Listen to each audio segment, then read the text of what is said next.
Thank you for joining us today for our fifth Farmer Informational Series hosted by Kifcure. And we have we have two special guests with us tonight.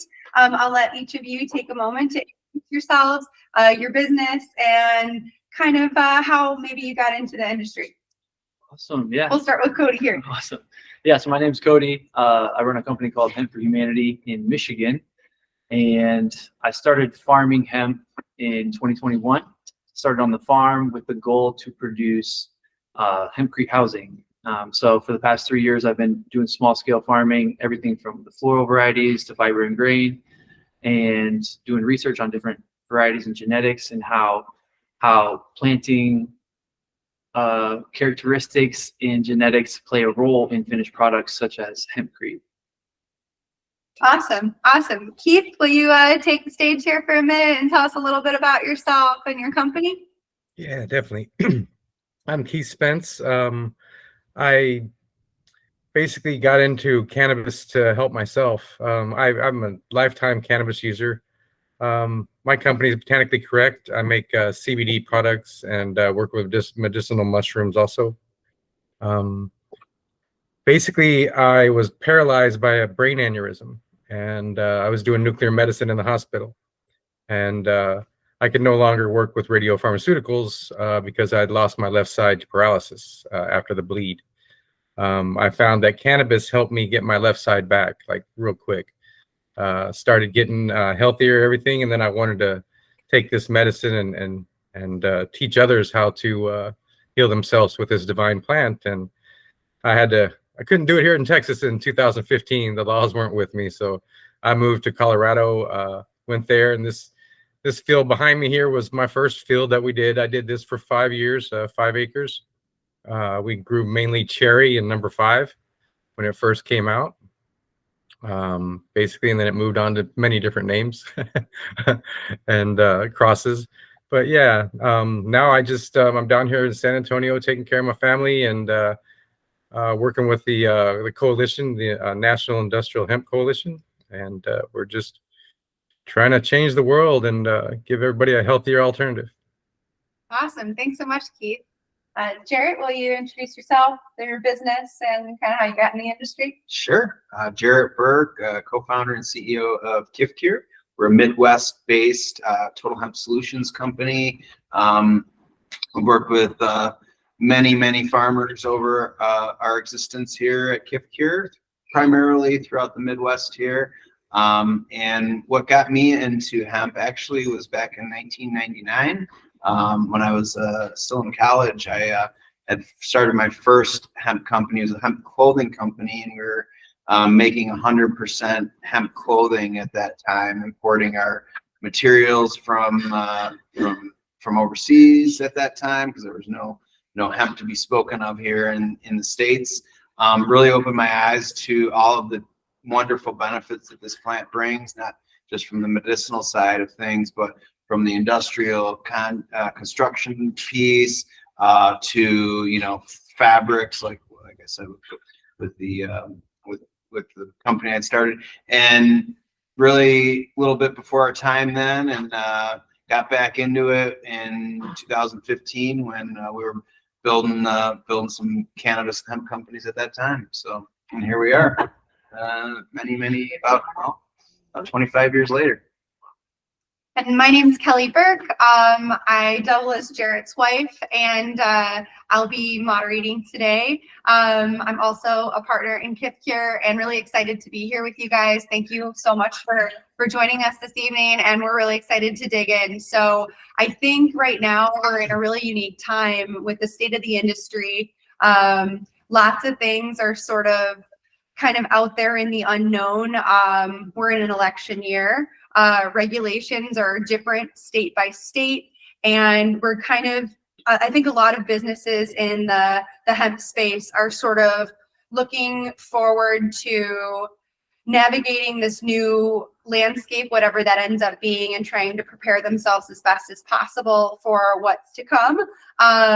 I know that you both have probably had some kind of experience in the CBD space. I know that's a focus for you. Maybe we can touch on some of these hot topics in the industry right now. One of them specifically being maybe the THCA. Maybe we'll start with a hot topic that's sort of out there, how that affects the building industry and how that affects the industry as a whole. I'll let maybe Keith, since you mentioned that that's kind of a primary focus. How would you like to comment on how things are evolving and changing, what you guys are doing to prepare, and we'll take it from there. Well, because I moved to Texas, I'm basically working with all the hemp derives, all the synthetics, and THCA is like that's the plant itself without being burned. You know, it's without decarboxylation. So they're using that now. I've seen packets here in Texas that are straight up just what you would get in Colorado. Perfect. It's THCA. They're calling it. They're not putting like in Colorado. They put on there the probable THC, even though it is THC unburned flower. But here they're getting away with it right now until these regulations go. So I've seen just good quality coming in here at some places, and it's needed. But like once again, this plant has changed to fit the laws. It's an amazing plant. Are you adopting any new, or are you doing anything to sort of prepare to deal with the whole conversation and industry's, I guess, position on THCA? I still utilize it right now. I'm dealing with a lot of the Delta 8s and things like that. I haven't brought the THCA concentrate in here, so I'm working with what I'm available with here right now. But when I was in Colorado, yes, I worked with nothing but the Delta 9 straight stuff that was being grown there. I mix different cannabinoids to get all the symptom chasing drugs, like your Valium, your painkillers, your seizure medicine, all of that different stuff I can make with different mixes of cannabinoids. You know, you just put them together in a certain arrangement and they do the same thing without the side effects. Thank you for that. Cody, is everything that kind of the talks about THCA and how testing is obviously affecting industrial hemp and the building industry, how are you guys adapting, and what's your sort of thoughts around the whole THCA concept and how it's affecting you and your business? Yeah, so I think in general, the reason why the hemp plant has been in prohibition is because the blurred lines between the psychoactive components of the plant and the industrial uses or other medicinal uses. So with it now newly being out of prohibition for under a decade, I definitely have seen, just in my short time in the industry, a lot of movement and a lot of distinguishing between the two, which I think is hopeful. But as I got into the hemp industry, I was working for a cannabis company. So I spent a lot of time in the cannabis industry as well. And it's very interesting to see how the regulators that are supposed to be regulating or enforcing these rules are very out of touch with the actual properties of the plant or the processes that it takes to create a finished product. But like I said, I think there's a lot of hope that that's slowly changing. There's a lot of movement right now in the industrial hemp industry to get exemptions from testing because it is a huge burden. And it's, like I said, it's not a huge, it didn't stop me, right? Like I have to pay licensing fees to grow my hemp, and I have to pay for inspections and testing fees.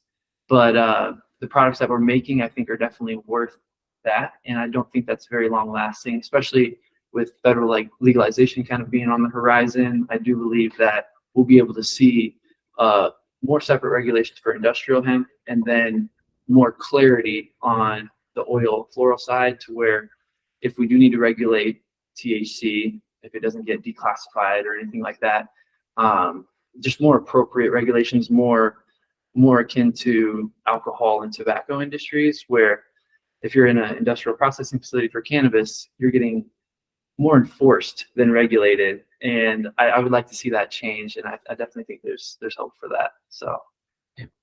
How about you, Jared? What's sort of been, I know we've been reaching out to gain more clarity, so I love that you use some of the terms that we're using as we're reaching out to legislators, but how is the whole THCA debacle affecting your business model, and what are you doing to kind of prepare for this upcoming season? Well, I mean, it all kind of points to the Farm Bill, which was supposed to be enacted this past fall, but due to a number of factors, has got pushed out. And now they're saying it might not even happen this year because of the election year, like you mentioned. So we might be looking at a 2025 Farm Bill. So it really, I would say it's a double-edged sword. I think for the hemp industry, some of these intoxicating cannabinoids that are hemp derived has definitely been a boost to the industry, because we did take such a sharp turn off the cliff in terms of growers growing the plant. And really most of the farmers that had grown in 2019 and 20 are non-existent these days, just because of the price drop in the commodity, whether it's the biomass, the concentrate, or full spectrum oil or crude, or any of the other CBD derivatives. The intoxicating compounds, intoxicating cannabinoids has definitely like Delta 8, Delta 10,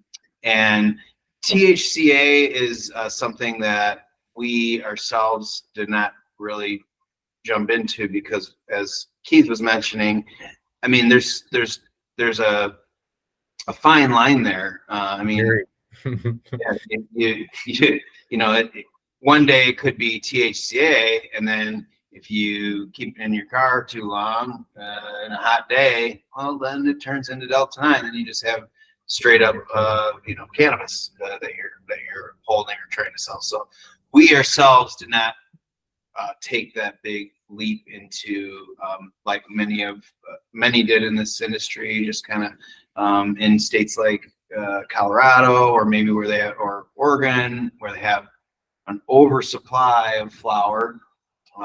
They can kind of say, okay, well, we'll just treat it as THCA. I do believe that moving forward, that it will be addressed either on a state-by-state basis. You're starting to see some of these other states attempt to make intoxicating cannabinoids illegal, but as you've kind of seen in states like Texas, Keith, and states like I think Virginia, I think there's a couple others that basically said, well, it's not constitutional. It doesn't.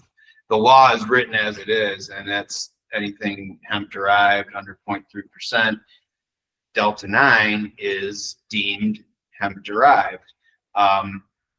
And there's been plenty of states, like I said, that have tried to make that illegal, but then only to come find out, well, if you want to make it illegal, like California said, well, you gotta go back to the legislators and have them legislate it, not just say, just because you feel like it's saying Delta 8 is illegal, when according to the law it's not. So we've been paying very close attention. We will be going down to the March 27th Illinois Hemp Day down at Springfield, in our capital, and we will be meeting with some local legislators, some other folks. Illinois Department of Ag will be there, and so I think we'll get a much clearer picture on where the state of the intoxicating cannabinoid sits at that point, and we're very much looking forward to that and getting some further guidance, because it's not just us. We do white labeling. We work with the farms. We have our